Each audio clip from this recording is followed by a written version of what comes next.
Good evening, everybody. The Nun here. It's been a long time since I've hosted solo or even hosted, actually, but we got a great show for you. Troy is knee deep in the real world called work, and we have a great guest on tonight. I'm gonna, give him titles that he probably has earned, but Paul Kamenar, Esquire. I just love saying that, just because I believe all lawyers deserve an Esquire next to their name.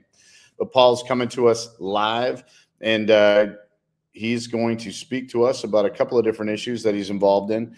But Paul, why don't you just give our listening audience and viewing audience a quick little introduction about yourself and the organization you represent? Sure. Yeah. Thank you. Yeah, I am an Esquire. I'm a graduate of Georgetown Law School. I've been practicing here in Washington, D.C. for some 40 plus years. I've argued in the Supreme Court and other federal courts and representing over 300 or 400 members of Congress in major constitutional issues. I'm currently the counsel to the National Legal and Policy Center. They're a small nonprofit legal ethics watchdog group. We file complaints against members of Congress like AOC and Schumer, et cetera, for violating ethics rules, and we go after other liberal groups for violating IRS regulations, such as Black Lives Matter. We've did a number on them that forced their head of their group to resign because she couldn't take the pressure from our complaints showing how they're wasting the donations to buy mansions in LA and so forth. So we're pretty active, and we've been doing a lot, in fact, commenting and following all the cases the Supreme Court has been doing in the lower courts with respect to the Trump's executive orders. So I see we got our website here is nlpc.org, and I encourage your viewers to log on and check us out. We also go after woke corporations. We own stock in companies like Disney and JP Morgan and so forth, and we go to their annual meetings. And as a shareholder, we get approval by the SEC to make shareholder proposals. And a lot of that we do is to get them to get rid of their DEI woke programs, and where they basically give bonuses to the executives if they promote this nonsense and so forth. So we're kind of a thorn in their side with management. So we cover the gamut in terms of both corporate integrity project we have, as well as the government ethics integrity project. So we cover a lot of topics here. We're a small, lean, and mean organization. Well, that's one of the reasons why we're talking to you, because the NLPC is basically the ODA of law firms, right? You're the special forces of law firms. You're going in there. You're working with indigenous, meaning like from the inside out, in unconventional warfare. So we're going to be talking about some unconventional lawfare tonight. And I'm using the term lawfare deliberately because that's a term that we've been hearing a lot through the media recently, as a result of the legal engagement that the current administration, the president of the United States, is facing due to executive orders. Now, you got to forgive me. I'm as we spoke in the green room prior, myself, I'm an immigrant, and as an immigrant, I'm super proud to say that I stay current, and I try to be historically accurate, because there's these little things, they're pesky, they're called examinations and interviews, and you gotta know some basic civic stuff. And so, knowing that there's three branches of government, and the president is in charge of the executive branch, you also have the legislative and the judicial. Right. How is it that there is this judicial? Now, I understand checks and balances, but we're seeing more judicial involvement, let me use that word, than we normally do in terms of executive orders. I'm assuming that's because the character of Trump, right? This polarizing character that, people, some folks are, and I would say the majority of Americans are big fans of, uh, hence like the voting record. But, there's also some that, like are not, and, orange man bad. So why don't you walk us through, like, we have a couple of big cases going on right now, separate but in the same vein. As an immigrant, I'm very curious about immigration, especially on the legal aspect of it. I know there's a Supreme Court ruling came down today, about a gentleman, as he's represented in the news, a father that was erroneously deported to El Salvador and is currently in an El Salvador prison. Walk us through how, well, if it was erroneous, like there's procedure to undo the error, but talk to us about the judicial involvement in this, and why it's so important that this ruling was kind of upheld today, but also like kind of the brakes were pumped a little bit. Yeah, right. Yeah, the courts have been, as you mentioned, being involved in a lot of the executive orders that President Trump has issued. And the reason I think why there's been a lot of litigation against him by the liberal groups is because he's issuing a lot of executive orders, and they cover the gamut, ranging from immigration, as well as firing government workers and officials that are holdovers from the Biden administration. There's also in the courts his birthright citizenship executive order that basically says that, look, if you're an illegal immigrant and you have a child here in the United States, that that child is not a U.S. citizen automatically just because they were born on U.S. soil, or if you have a valid tourist visa where it's called birthright tourism, where pregnant women come over, get a tourist visa, they get off the plane or the boat, have their baby, get back on the boat, go back to the country, go, great, I now have a child who's a U.S. citizen and I can apply for benefits and everything else. So that's in the courts too. We could talk about that a little later because it kind of relates to the immigration issue. But the uh, case right now that just came down within the last couple hours is the one involving this guy here in Maryland. His name is Kilmar Garcia, who was picked up a few weeks ago and deported to a prison in El Salvador. Now, he himself is an El Salvador citizen. Let's first establish that. Um, and the reason he was sent there was the Trump administration was invoking this statute called the Alien Enemies Act. It's a statute that has been rarely used. It was used in World War I, World War II, where the law says that the president has the power to deport those who are from a country that have either invaded this country or are at war with that country. And so what the Trump administration did was first declare that this group, Tren de Aragua, is a terrorist organization. So that's step one, where the State Department, Marco Rubio, declared that this is a terrorist organization. So once that's been declared, then they're arguing that this terrorist group actually is sort of an arm of El Salvador in terms of its efforts to destabilize the United States, and therefore this group is in fact sort of a de facto invasion by that government. And so they rounded up a couple hundred of these guys who are marked up with the gang tattoos and so forth, and deported them, and they're either in the El Salvador prison, or some of them are right now in a detention facility in Texas.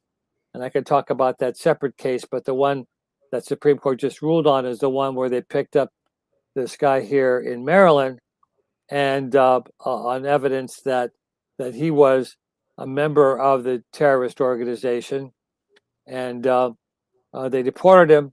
Now he had attorneys who filed suit and said, "Wait a minute, he actually was allowed to stay here a few years ago when he came illegally to the United States, asked for asylum. He wasn't given asylum, but the immigration judge says, look, you're expressing some kind of fear of being harmed if you go back to El Salvador with these gangs back there.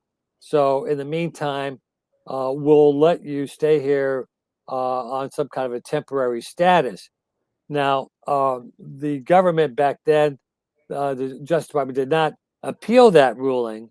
And therefore, when they arrested him this time, with the information they had that he was a member of this gang, they sent him back, and his attorney says, "Oh, wait a minute, he's been allowed to stay here." So the a court here in Maryland a week or so ago ordered the Trump administration to have him returned to the United States. The government filed papers saying, "Well, wait a minute, he's outside of our custody. He's in the custody of El Salvador.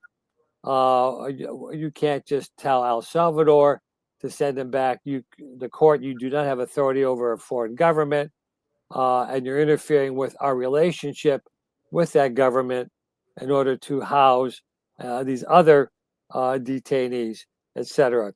Well, that was now before the court on an emergency appeal, and the other day, the court took the first step and basically called a timeout to that judge's order, saying, "Look, you told the Trump administration that you want this guy back within 24 hours, and that's just too quick. We're not going to uphold that part of the order. So we'll take our time and consider how we want to do this." And so after 3 or 4 days of the briefs going back in the court ruled today that, okay,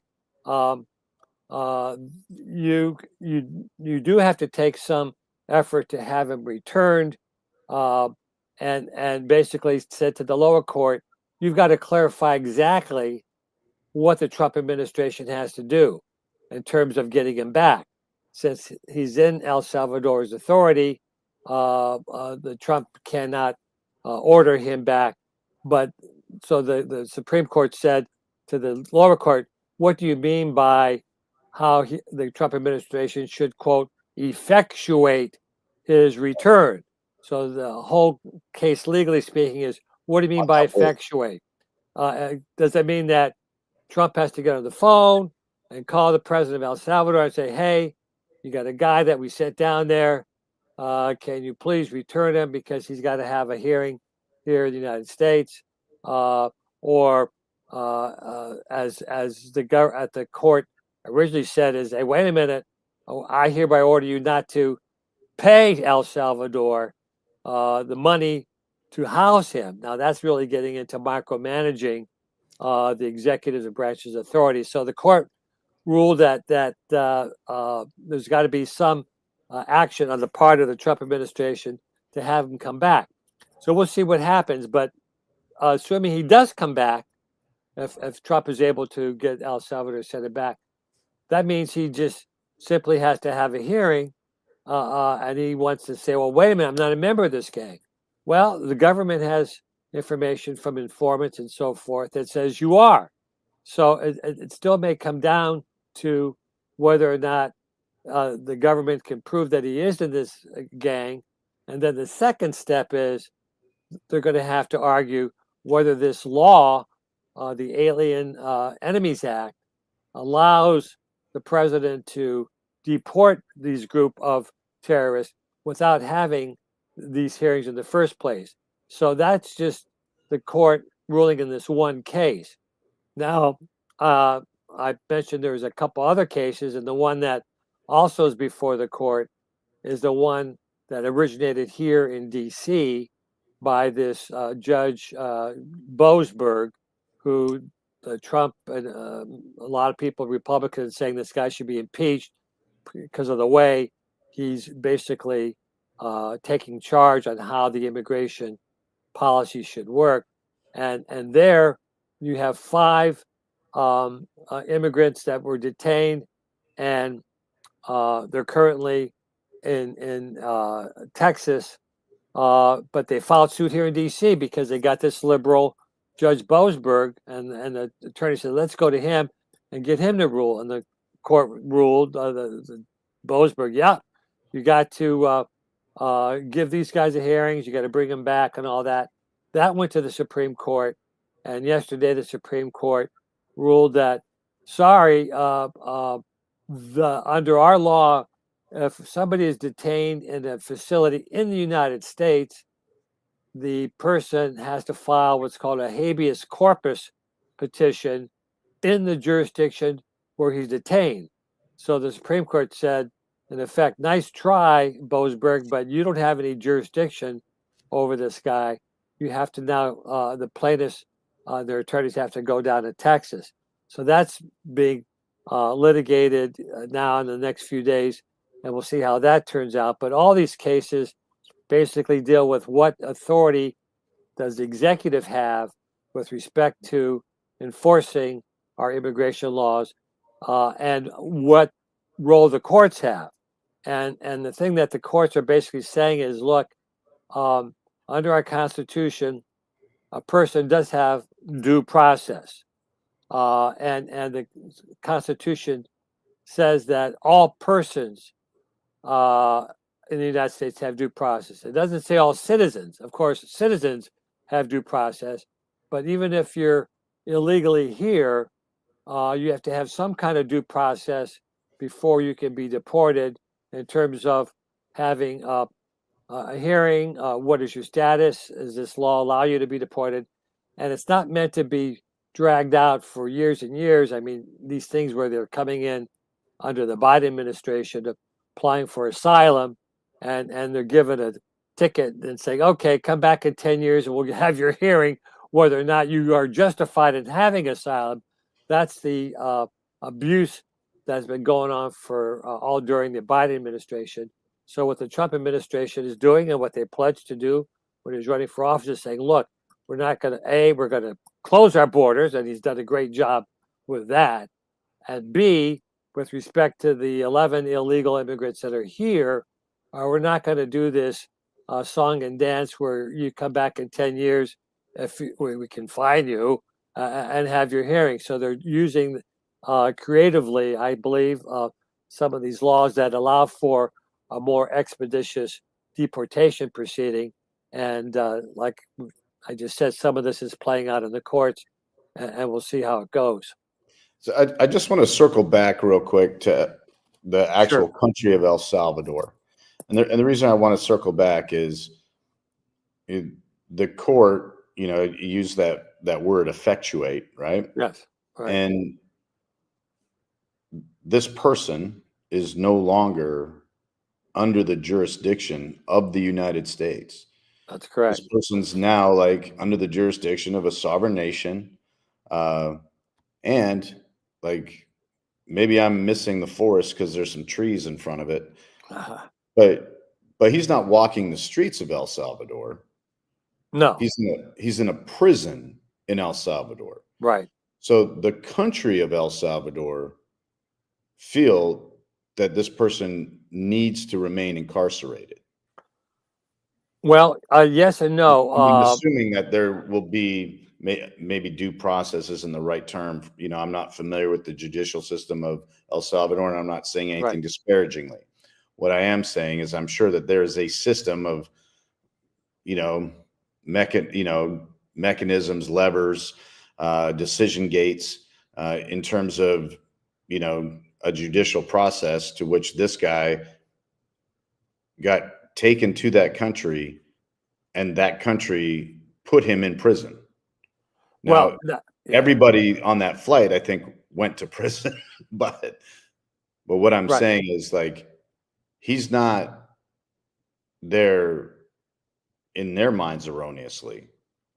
Well, no. Otherwise, they would have released him. Well, and they still may, because what we had was a contract, the United States with El Salvador, that said, "Look, we're going to pay you $6 million to house these gang members who came originally from your country. We're sending them back, and we want you to hold them." And now there's a question where El Salvador is basically saying, or could be saying, "Oh, well, thank you for sending him here for violating your law. And by the by, this guy, we may have evidence that he violated our laws before, and thank you for sending him down, because now we want to prosecute him for that." So that issue is still unclear whether El Salvador would want to say, "Wait a minute, yeah, your court is saying send him back, but we've got our own legal process, and we have evidence that he may be part of this gang, etc." So that could be the wrinkle in this case. But as of right now, the Supreme Court has made it clear that there has to be some action on the part of the United States to try to get him back. Yeah, it's Right. true, he's in a foreign country, but we've sent people before outside of our country and had them returned to the United States with sort of a diplomatic agreement with the foreign country and so forth. So that kind of diplomacy can be worked out. But it's clear that the court itself cannot issue an order to El Salvador and say, "We hereby order you, El Salvador, to get this guy back on the next plane." Not, Yeah, not to be punny, right. but what if El Salvador says no? Like, they basically trump whatever the U.S. Supreme Court says, Yeah, that's a good because, like, point. it's their country, it's their jurisdiction. So what if they just say no? Yeah, well, that's a good point, because, like I said, they may themselves have some other things regarding this guy's criminal past that they want to investigate. So I guess we'll have to cross that bridge when we come to it. But the first step is that the uh, Trump administration has to make some kind of good effort to try to get him back. And then if El Salvador's government says, "No, we're going to keep him here," then that's a standstill. There's really not much more you can do at that point. It could be that Trump would say, "Okay, I'm going to cut off the funding that we've been giving you to house all these guys," and use that kind of economic leverage to do it. But that's all way down the road here. I think at minimum, we'll see how much our government, has to do to get this guy back. But that's now before the district court here in Maryland as to defining the term. What do you mean by effectuate his return? The word of I the think, day. yeah, the word of the day is effectuate. I like, Uh, as soon as I read it in the article, and I was like, as I was trying to read the little, like, brief notes, and right. I see the word effectuate, and I'm like, man, I'm going to use that word as many times in the next 2 weeks as possible. I might even use it inappropriately, but I'm going to effectuate the shit out of that word. Yeah. Just uh, without getting, like, down, into the quagmire details, if it's appropriate for me to ask you, do you think that the it seems to me, as an outsider looking in, that there's an excessive amount of lawfare being used against the current administration? Do you think that this, like, are we going to see an end to this with some of these rulings? Or do you think that this persistence will continue? Well, I think it's going to continue, and it did start with the executive orders. Of course, it started during the Biden administration when they were going after Donald Trump in terms of the special counsel prosecutions, both here in D.C. and the Mar-a-Lago case, the one in New York on the hush money case, the one in Georgia with Fannie Willis going after him and other people associated with the campaign. So that's been going on. And luckily, the Supreme Court ruled last year that the president has immunity over certain parts of his powers as the president of the United States. And when that came down, the courts here in D.C. and in Florida, basically Jack Smith saw the writing on the wall and packed up his bags and said, "Okay, I'll dismiss these cases."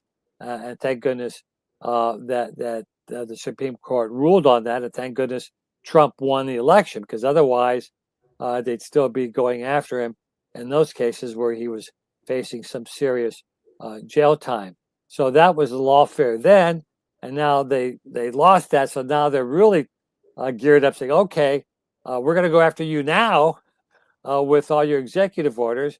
And it's no surprise. I and many others were expecting this to happen, because what was happening was Trump was basically issuing these executive orders that were carrying out his policies that he ran on and the American people elected him to.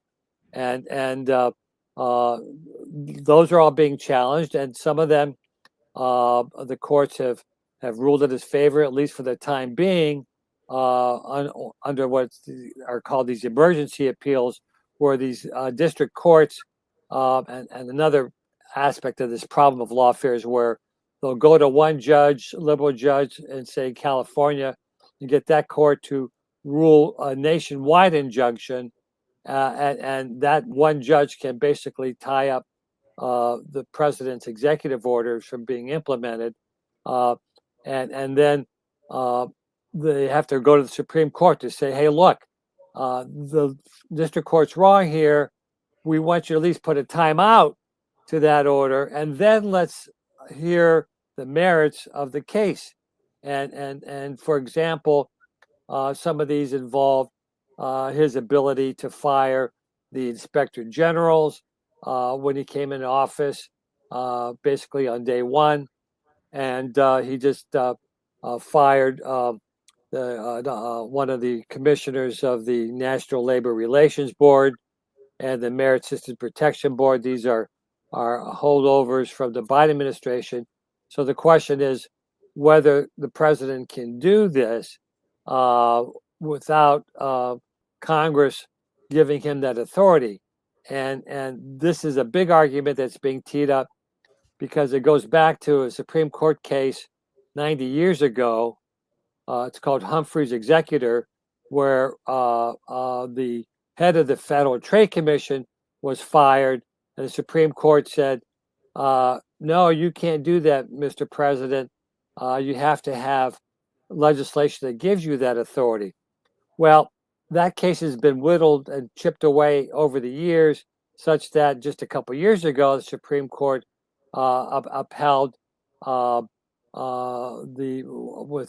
firing of this is the Trump first administration, the head of the Consumer Financial Protection Board.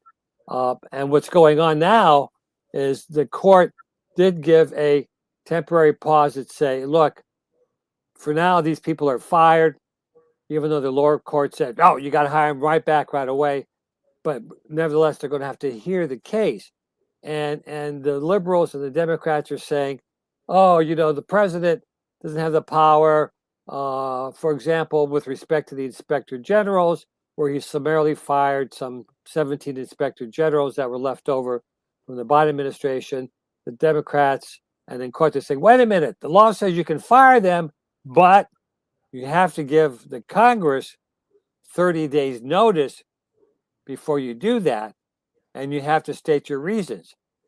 And he's saying, "Excuse me, no, I don't. I'm the executive. I can fire these people because I'm the in charge of the executive branch." Yeah. What's that? He's the boss. He's he's the head of the executive, and he's named as one person, and that's the president. Whereas the Supreme Court is 9 justices, Congress, you got the House, the Senate, but for the executive branch, it's just one guy, and that's in legal circles we call that the unitary executive. So the liberals are all screaming, saying, "Oh, you violated the law," et cetera, et cetera.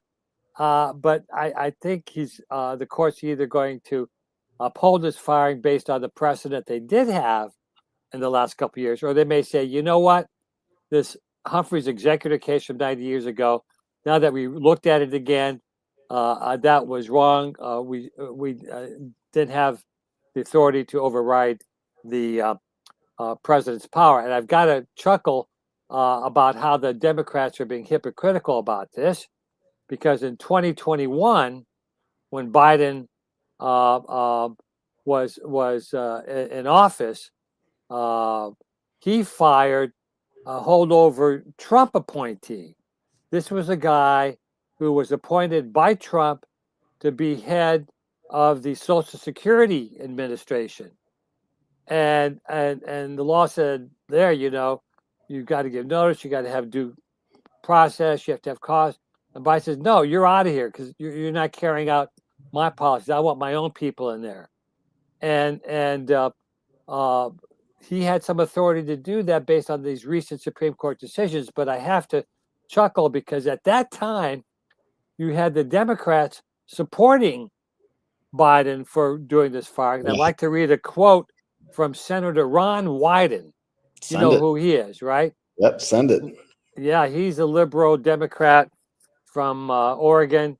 So when Biden fired the Trump guy, Wyden said, and this is on his webpage, you can go to it, and he said, quote, every president should choose the personnel that will best carry out their vision for the country.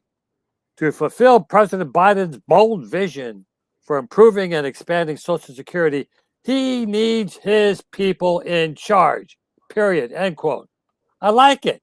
I agree with you, Wyden. That's what Trump's doing. Yeah, don't disagree with him. Yeah, and so here you see this kind of hypocrisy that's going on the other side with that, and then you get into things regarding government grants, and there's a mix. Yeah, let's touch on that real quick because right. We talked a little bit before the show. I have a slight history with nonprofits. Right. I think the 501 code, there's different chapters, but I think, right. Section 501, of the tax code is a great section. I think it allows for private non-government entities to solve some of the public problems, right? The purpose of a nonprofit is to, bridge the gap between where, the individual and the governing body cannot meet to solve a problem, right? And so they get this blessing. Grant. They get this blessing of like, you don't have to pay taxes, but you have to document everything. And, I'm just going to use military nonprofits as an example. Like pre 9/11, there was like, I want to say, and I can get fact checked, and I'm happy to be fact checked, but there's only like 11,000, which is a ridiculous amount. But there was 11,000 military focused nonprofits registered with the IRS, utilizing the 501 Chapter 3 code, C3. Right, C3, yeah. And, there was like 11,000 of them. Like after 9/11, that number grew to like 1.2 million registered military veteran focused nonprofit organizations. Yeah. So like, obviously, there was at the time, we had the chairman of the Joint Chiefs, this guy, Admiral Mike Mullins, that was tasked by the commander in chief to find ways to bridge budgetary gaps between DOD, the Veteran Administration, and our deserving warfighters. And, they called it the Sea of Goodwill. And they actually put, an injured a wounded colonel out there, and he was basically on the campaign trail, going from organization to organization, foundation to foundation, giving great speeches and drumming up support and money to help kind of fill some of these financial gaps where there were shortfalls, Right. in it. And so, like, I believe that there's a great purpose to it. However, I also believe that there's a tremendous amount of fraud Oh yeah. and dare I say money laundering that goes on within these organizations that take advantage of the shelter of the umbrella protection from the IRS.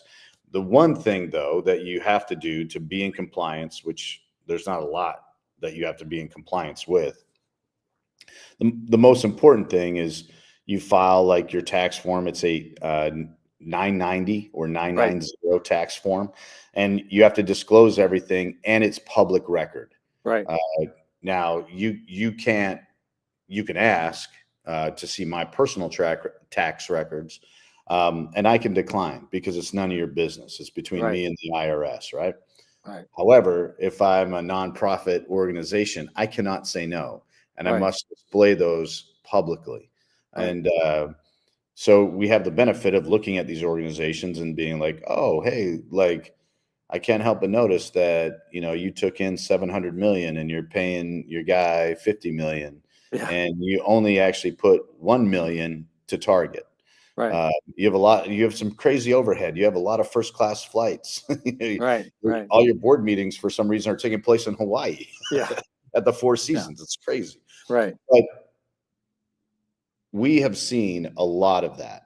One of the things that kind of has come up, and I believe that you have personal involvement in that, or an understanding of this, is in the past administration, there was a small little kerfluffle over in the United Kingdom, and I'm using the word kingdom deliberately because members of the royalty of the United Kingdom sought refuge in the United States. First, they sought it in Canada, and actually were declined, which was odd because Canada, being a member of the Commonwealth, said no. But then they decided that they were going to reside because they're up and coming, stardom at the epicenter of entertainment of the world, Los Angeles, California. And so we have a former TV starlet, Meghan Markle, now the Duchess, or I think maybe they got stripped. No, I think they have their title, and then Prince Harry. They made a contribution from their personal foundation, which is named after their son, their eldest son, to a member of the Biden family. Right. As a grant, right? Yeah. As a grant, which is not a loan. It's here, do good things. Go forth and do good things with our money. That has the appearance of impropriety. It has the appearance from the outside looking in that you have these people seeking refuge under certain conditions and to effectuate a better relationship with the administration and the governing, executor. Right. They made a large contribution to his family. Yes and no. I mean, I could talk about that to clear that up. Yeah. Okay. First of all, before I talk about that particular case, I just want to address a little bit more about the cases before the court right now with respect to the Trump administration defunding a lot of these nonprofits who are getting government grants. And what the court did uphold was the Trump administration defunded a lot of grants to these organizations that were doing DEI kind of stuff. They said, look, we're not spending federal money, tax dollars, for you to go promote this DEI program. And the court upheld that kind of withholding of and cutting off those grants. And there's another case where the court said, and this is in the USAID, where the groups have already carried out certain activities based on their agreement with USID to help deliver food, etc., and they already done it. And in that case, the court says, well, look, they've already performed the services, so you need to pay them. And if there's a problem, they've also said you're in the wrong court, because if you're basically alleging there's a breach of contract, namely the contract being, we'll do X services if you pay us Y money, those kind of cases belong in our separate specialized court called the Court of Federal Claims, not just in some district court out in California where you can get a favorable judge. So that's basically the overall, where those cases dealing with the defunding of these groups are taking place on a larger scale. Now, turning to the particular matter at hand, what you had there was a nonprofit C3 by Prince Harry and Meghan Markle. That's a large organization, $1 million or plus organization.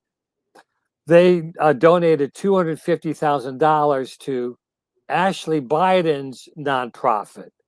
Her nonprofit is called the Woman's Wellness Space, and it's just started up a year or two ago, and it's supposedly to help poor women in Philadelphia to come to a spot where they can basically escape maybe domestic abuse or some kind of problems they're having, and Ashley Biden has actually a background in that Yes. kind of work as a social worker, etc. Okay, so that's fine.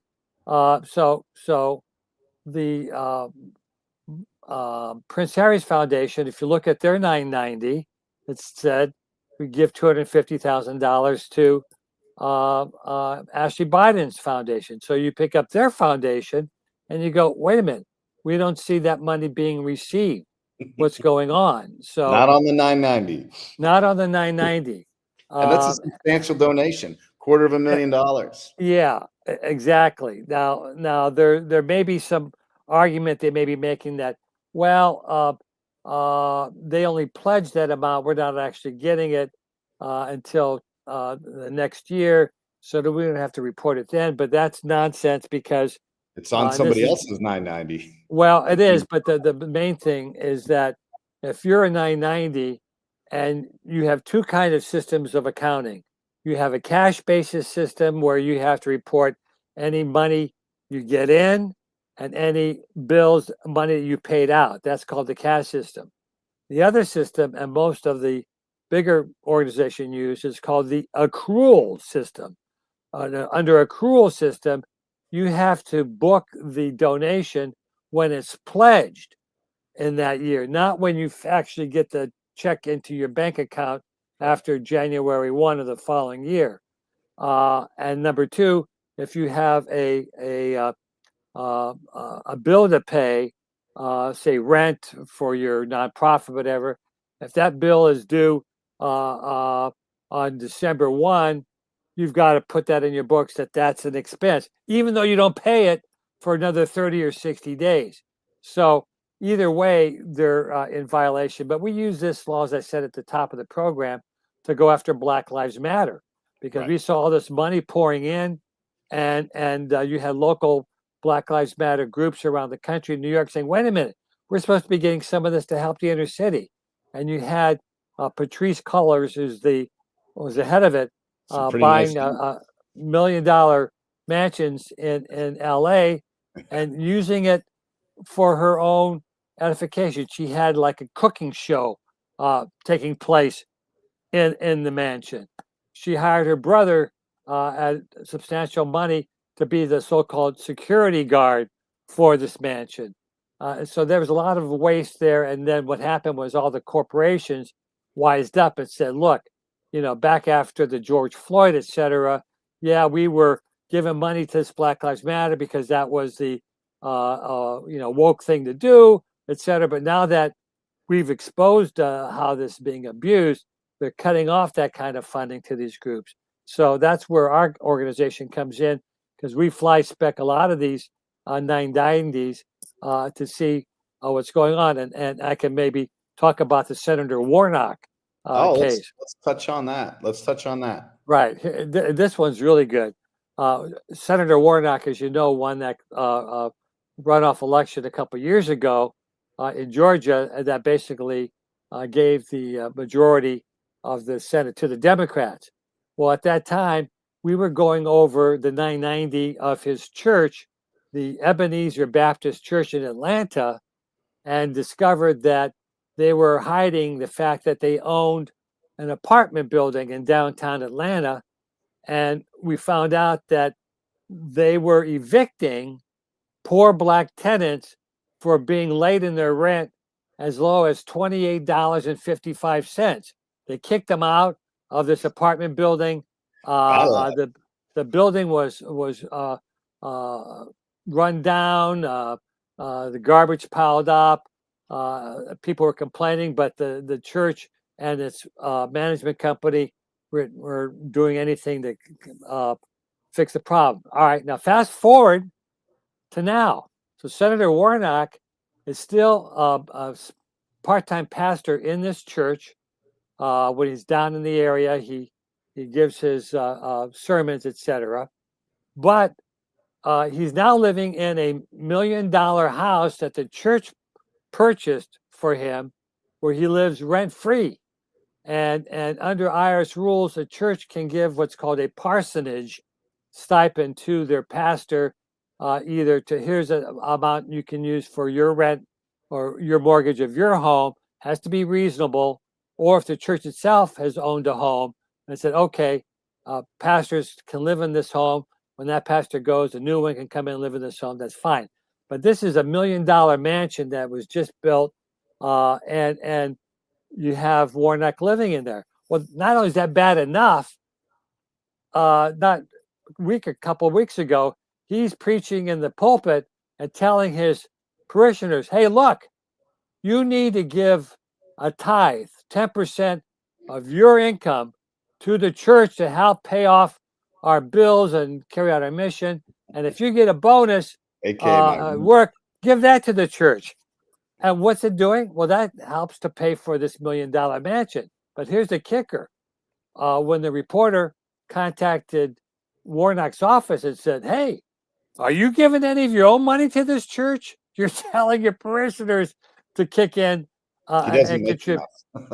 and all you hear is crickets from him. Yeah. And I looked at not his 990, but his financial disclosure form, which every member of Congress and Senate has to disclose. And you see where he's getting not only a Senate salary, which is substantial, he's getting a part-time salary for being a part-time pastor, plus he made $460,000 on book royalties of a book that he's been peddling. I mean, I don't know how he made that much in royalties for his book. So he's got, over $500,000-$600,000 in income. And so the question is, well, look, Senator Warnock, have you given any money to your church? And this is the church that kicks out poor Black tenants out of the building they own. $28 short on their rent.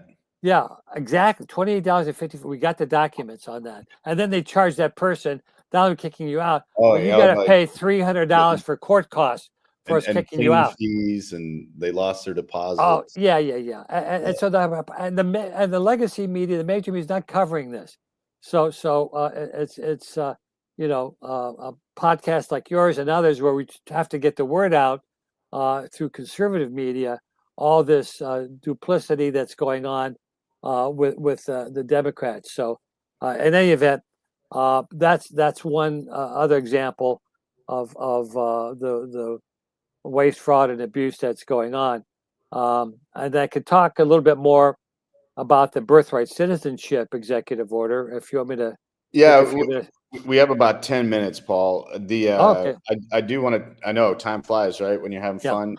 I do want to touch on that because there's a very specific term that's been adjusted, right? From the original document to the revision, and that, being those born above the soil or of the soil to those born of the soil within its legal jurisdiction, right? So they've Right. added that.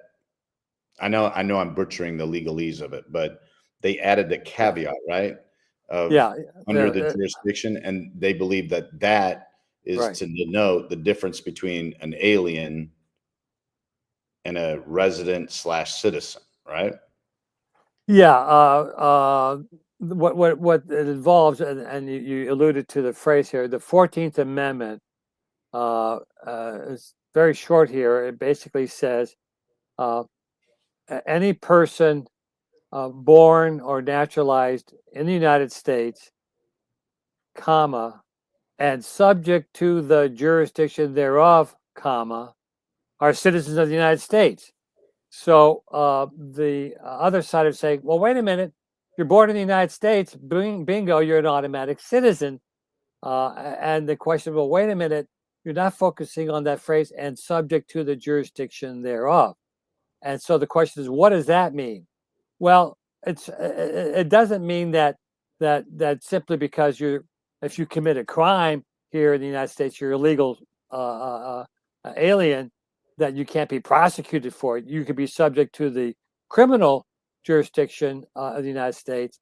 But if you look at the constitutional legislative history of that phrase, subject to the jurisdiction thereof, essentially meant, do you owe your basically your loyalty to that country? Because right now there are exceptions to it, even if you are born in the United States. For example, ambassadors come from their foreign country to the United States. Say the wife has a baby here. Is that baby a citizen of the United States? Well, yeah, they would say he was born here in the U.S. soil. What's the problem? No, because the ambassador owes their allegiance and to the jurisdiction of their foreign country. They don't owe it to the United States. And then they say, well, that's separate. I mean, they're ambassadors, so we understand that. I go, well, wait a minute. The same theory applies to American Indians.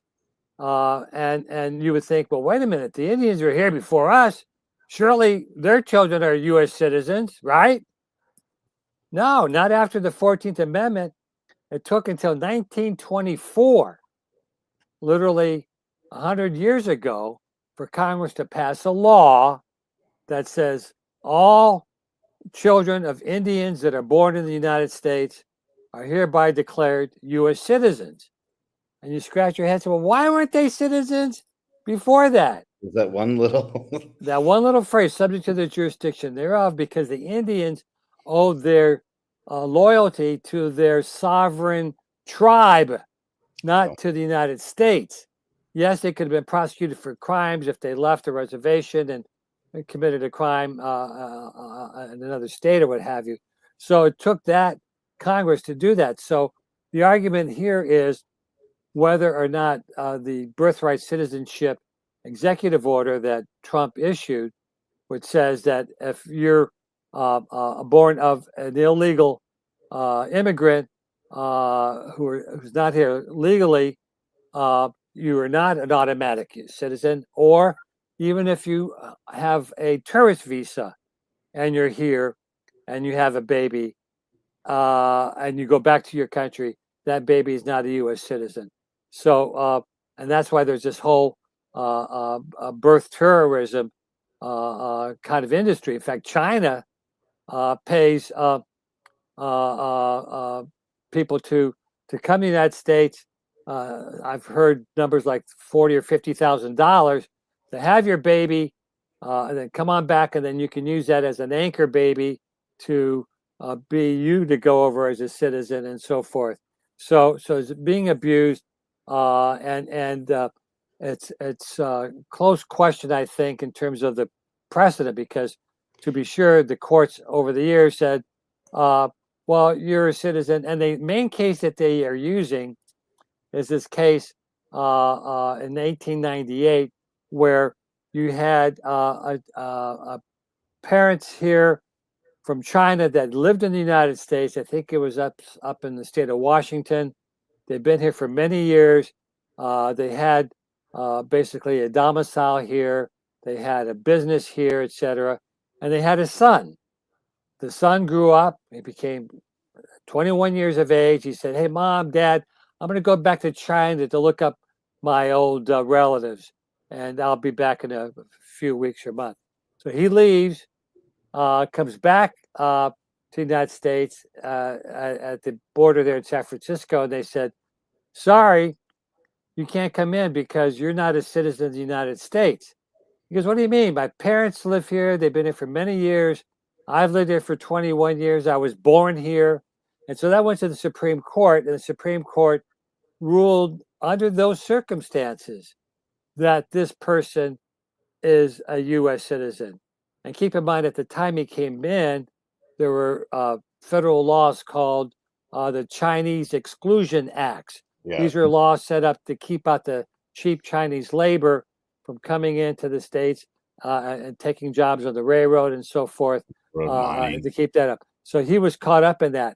So that's their main case that they're using to say, okay, if you're born here, end of discussion, you're automatically a citizen. But if you look at the case carefully, and if you look at what the members of the Senate and the House said at the time in 1866, when this amendment was being proposed, there was language showing that they didn't mean that everybody was a citizen. Basically, it was done to reverse the Supreme Court case, the Dred Scott decision, which held that slaves were not citizens, that Correct. they were property of the slave owner, etc. And at that time, the Congress said, no, we got to erase that problem. And therefore, that was the main thing to say that these slaves that are here already should be declared to be citizens. So anyway, that's an interesting case. There's been a lot written about it. I'm really interested in this case. Oh, good. Well, yeah, because you're from Canada. Well, that too, but one of the reasons I'm interested in is because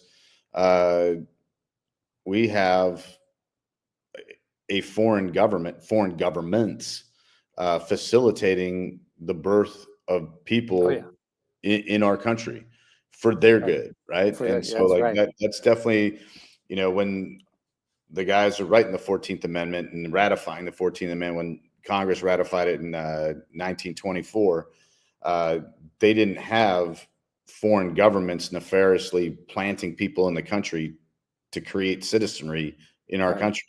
So it's really interesting. Paul, this has been just an absolute wonderful quick hour. We got about 30 seconds, but we've been streaming the NLPC.org, your link on our I see that. Good. The whole time. Really interested. Rob, I think, has shared a couple of the articles so that people, you know, can like click on them and learn more about y'all. Really fascinating stuff. And man, what an absolute pleasure it was to have you on. Sorry, I'm like a knuckle dragging Neanderthal and I screw up my words, but well, as long as you say the word effectuate, you're okay.